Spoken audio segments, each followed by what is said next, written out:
Salut à toutes et à tous.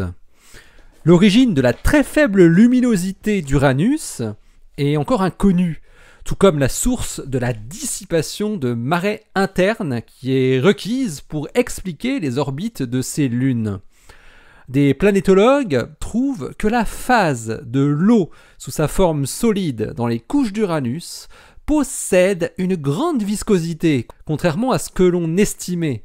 Une viscosité à même d'expliquer le flux thermique anormalement bas de la planète glacée via l'existence d'un noyau de glace en croissance.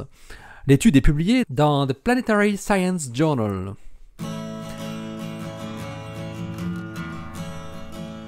Astronomie, astrophysique, cosmologie, astroparticules. Ça se passe là-haut, par Eric Simon. Lars Stixrud de l'Université de Californie et ses collaborateurs italiens rappellent que la majeure partie de l'intérieur d'Uranus se trouve en dessous de la température de solidification de H2O. Dans Uranus, l'eau est superionique, c'est-à-dire que les atomes d'hydrogène et d'oxygène forment des sous-réseaux entrelacés.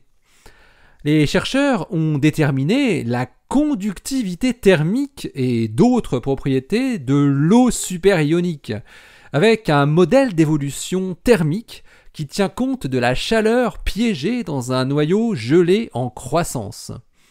Il montre qu'une viscosité élevée permet de piéger la chaleur dans l'intérieur profond de la planète tout en fournissant une source de dissipation par effet de marée. Le noyau gelé doit croître avec le temps selon la modélisation, car sa limite extérieure est régie par la transition de phase, c'est-à-dire la solidification de l'eau, plutôt que par une stratification de la composition. D'autre part, les forces de marée exercées par les satellites sur leur planète font qu'ils s'éloignent, comme c'est le cas de la Lune avec la Terre aujourd'hui. Le taux de recul dépend des propriétés de la planète, notamment de la dissipation résultant de la déformation due aux marées, qui est mesurée par l'inverse du facteur de qualité nommé Q. Le taux de récession dépend également de la masse et du rayon orbital du satellite. Différentes lunes reculent différemment, et des paires de lunes aussi peuvent rencontrer des résonances qui peuvent conduire à des instabilités orbitales. La valeur de Q a été déterminée dans une étude récente entre 15 000 et 20 000. C'était en 2020. La valeur requise est donc beaucoup plus petite que ce que l'on pourrait attendre de la dissipation de marée due à la viscosité turbulente dans une planète fluide, qui implique un Q égal à 10 000 milliards. Les modèles actuels de l'évolution thermique d'Uranus, parce qu'ils sont sans viscosité, sont donc incapables de satisfaire simultanément les contraintes imposées par la dissipation de marée et la luminosité.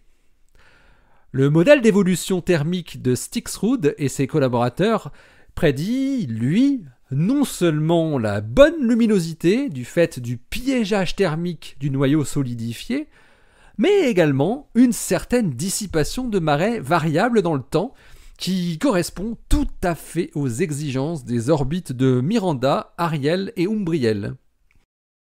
Il a souvent été supposé que l'intérieur d'Uranus était entièrement fluide, mais aucune observation actuelle n'exige que ce soit le cas. Et un intérieur entièrement fluide est en contradiction avec des observations expérimentales que la température de solidification de H2O est beaucoup plus élevée que les températures intérieures d'Uranus. Stixrud et ses collaborateurs ont montré que la phase solide stable de l'eau est sa phase superionique, qui a une grande viscosité dominée par le sous-réseau d'oxygène.